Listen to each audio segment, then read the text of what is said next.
Now, let me show you how to perform calculations to determine how much of an organic amendment to add to supply the nitrogen and or phosphorus needs of a crop.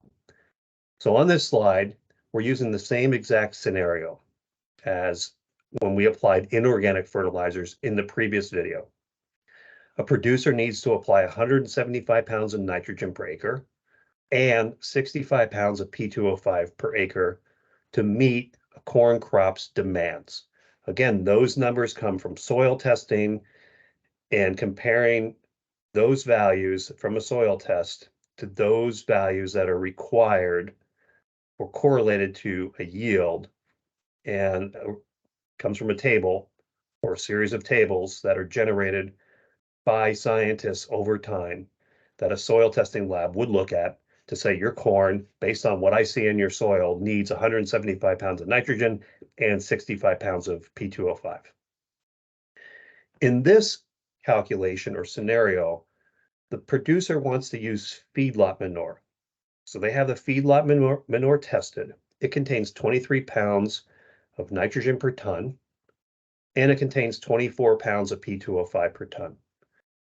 So how much of this feedlot manure should be applied to meet this recommendation above of 175 and 65? So we're going to do this. We're going to assume that 30% of the nitrogen and 80% of the phosphorus in the manure will be available to the crop in the first year. And those are relatively good assumptions. Again, if you need a better assumption when you do this in the real world, go to the literature, talk to other people that have applied these products, etc., and find numbers, because 30 and 80 might not be the targets that you're going to use. For this class and for this example, let's use 30 and 80. Okay. So at the very top of this slide, I wrote out the targets, right? To take a word problem and maybe make it a little simpler. So there up at the very top of the slide is the targets. We need 175 pounds of nitrogen and 65 pounds of P2O5. That's per acre. The feedlot manure has 23 pounds of nitrogen per ton, 30% of that's going to be available, and it contains 24 pounds of P2O5 per ton, and 80% of that's available. So, okay, here's where it gets fun. And I'm doing this for a reason. There's going to be two approaches. We can approach this problem two different ways. We can illustrate how to meet the nitrogen demands of the crop, and then how much phosphorus is going to be applied, or we can calculate how to meet the demands of phosphorus for the crop and how much nitrogen is applied with the manure. All right, I want to do this two different ways to illustrate to you the environmental issues associated with many of the organic amendments that we utilize today. So what I want to do first is calculate the needs based on nitrogen. And then the second half of the calculation will calculate based on the needs of phosphorus of the crop. Okay, so we're going to focus on nitrogen. So here's the math, right? If you look way up, and then I rewrote that here, 23 pounds of nitrogen per ton of manure, and 30% of that is going to be available in the first year. So what's 30% of 23? That's 6.9 pounds of nitrogen per ton. That is what is going to be available the first year, right? Now, if you look back up, we need 175 pounds of nitrogen per acre. This is letter C. So 175 pounds of nitrogen per acre is needed, should say per acre, and the manure will only supply 6.9 pounds of nitrogen per ton. So, how much manure are we going to apply? This is how we determine it. We take 175 divided by 6.9. If you cross cancel the units and do some flipping around, it's going to take 25.4 tons of manure that is needed to be applied to meet the nitrogen demands of the crop, right? So and to be honest with you, that value is not unrealistic. It's very realistic. 25 tons, it's per acre, is needed to meet the demands of nitrogen. Okay, that's great. But how much phosphorus are we applying when we put down 25.4 tons?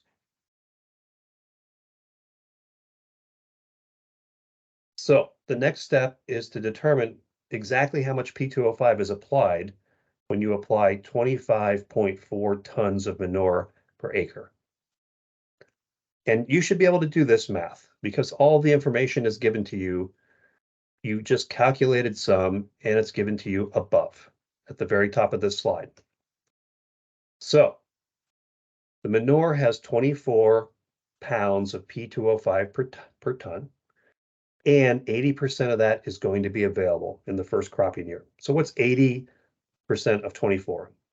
80% of 24 is 19.2, or 19.2 pounds of P2O5 is available in the first year per ton of manure. Okay, per ton of manure. So on the previous slide, you calculated that you need to apply 25.4 tons of manure per acre to meet the nitrogen demands of the crop. And you're applying 19.2 pounds of P2O5 per ton of manure. So how much P2O5 are we really adding to the soil when we apply 25.4 tons of manure per acre to meet the corn nitrogen demands? So let's do the math. We're applying 25.4 tons of manure per acre, and there's 19.2 pounds of P2O5 per ton. So you do the multiplication here, and that equals 487.7 pounds of P2O5 per acre. Now, this may not mean anything to any of you yet, but I've been doing this for a long time, and every time I do this math, this is what I say, and it's not Mamma Mia. I say, yikes. I say that's way too much phosphorus for any crop on the face of the planet, any plant on the face of the planet. So let me show you the phosphorus recommendations for corn as well as other crops in this tri-state area of Ohio, Indiana, and Michigan. So this table and the subsequent table on the next slide are recommended fertilizer application rates based on expected grain yields when soil tests phosphorus and potassium. We'll talk about potassium in the next unit. When soil tests phosphorus is in something called the maintenance range, right? We'll talk about the maintenance range in this unit. So here's corn, and in the purple box are the application rates of phosphorus in pounds of P2O5 per acre. And they go up to only 105 pounds of P2O5 per acre. And we are just now stating that we are applying 487.7 pounds of P2O5 per acre. So really, really, okay. And we can do this. We can actually do this if you give the system time for phosphorus to react in the soil. Because up until this point, you've learned from this class that phosphorus loves to be loved. And as long as there is a place in the soil for phosphorus to be loved, either aluminum oxides, hydroxides, iron oxides, hydroxides, calcium carbonate phases, phosphorus will be loved. Oh, maybe on anion exchange sites on the broken edges of 1-to-1 type clays, which is probably pretty low. So is this a good idea based on what you know about phosphorus in the environment? First off, you probably would say this is probably not a good idea, but it is not a bad way to apply phosphorus if there are places in the soil for phosphorus to be loved and that you don't reapply manure every year, year after year. You give the soil some time to rest for reactivity to occur, for phosphorus to be loved in that soil. Okay. If you do this over decades and decades, eventually you will have a problem. You'll have too much legacy phosphorus in your soil. There's no doubt about this. It's been proven by scientists all over the place. But this is the approach we take when we apply manures. Okay. Let's look at some of the other crops that are on this table and the subsequent slide. So you have soybeans here. And do we see anything over 100? No, in terms of P2O5 per acre needed. Wheat, the same thing. And in fact, if you look at corn silage or alfalfa for hay, we don't see any value anywhere close to 487.7 pounds of P2O5 per acre. We just don't. Okay. So when you apply manures based on the nitrogen needs of a crop, you tend to overapply. In fact, I don't know any situation where you probably don't oversupply or overapply phosphorus with organic amendments, because the balance between nitrogen and phosphorus is typically off and not in favor of phosphorus when applying at a nitrogen rate. So let's do this.